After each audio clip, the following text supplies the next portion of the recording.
Sugar and cocaine are both white and addictive, but selling or using sugar will not get you arrested. According to the University of California, San Francisco, the American Heart Association recommends no more than 6 teaspoons of sugar a day for females and 9 for males. Yet, we are consuming about 17 teaspoons of sugar a day. Excessive sugar consumption is caused by marketing ploys and people not fully understanding what is in the food and drinks they are consuming. The problem can get better through education and tweaks to our diet. Class, tonight I'm going to start discussing some of the health concerns associated with having too much sugar.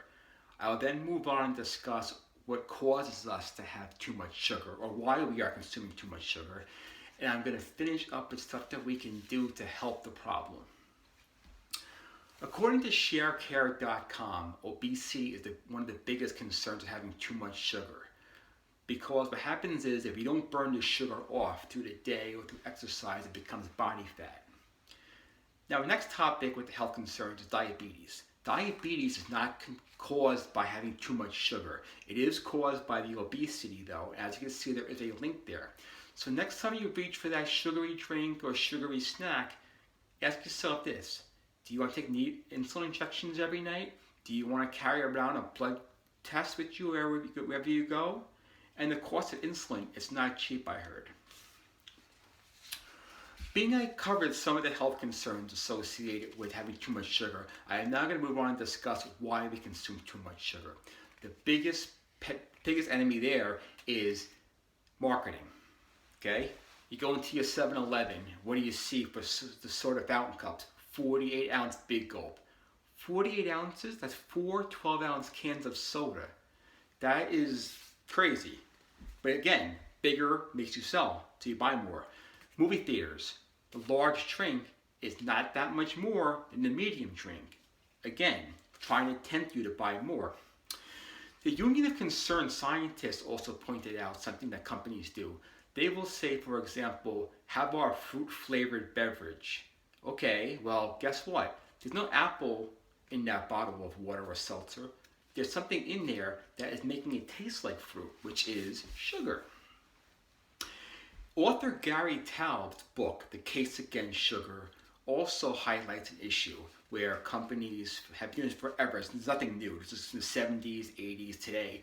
They use words, instead of using sugar, they'll use fancier words like brown rice syrup, agave, nectar. That's all that is sugar. But instead of putting sugar on the label, they use those words to try to deceive the consumer. I am now going to discuss what we can do to minimize the problem of having too much sugar. Diet. According to the Environmental Nutrition, having a high protein meal, especially in the morning, will help the problem out a lot. Because instead of having a jelly donut, where an hour later you're going to crash and you're going to be hungry again, the high protein food will stay with you longer, you're going to eat less, and in turn not become obese. So have a bowl of oatmeal, a couple eggs, instead of the jelly donut, better for you. Same thing, you want a sweet snack? Have an apple instead of a candy bar. Yes, there is sugar in apples, but guess what? It's natural sugar and fiber. It's not added sugars. The other thing that we can do to open our eyes to the problem is use apps. FitnessPal, for example, is a great one. Basically, what you do is you enter what you're eating for the day, and it tells you calories, how much calories you consumed, how much fat you have left, so on and so forth. It also shows you sugar, sodium, and so on and so forth. So you put that Snicker bar into that app, and it tells you, Paul, you have 2 grams of sugar to go for the day. That's going to open your eyes. Well, I hope it's able to shed some light on the problems associated with sugar consumption in America.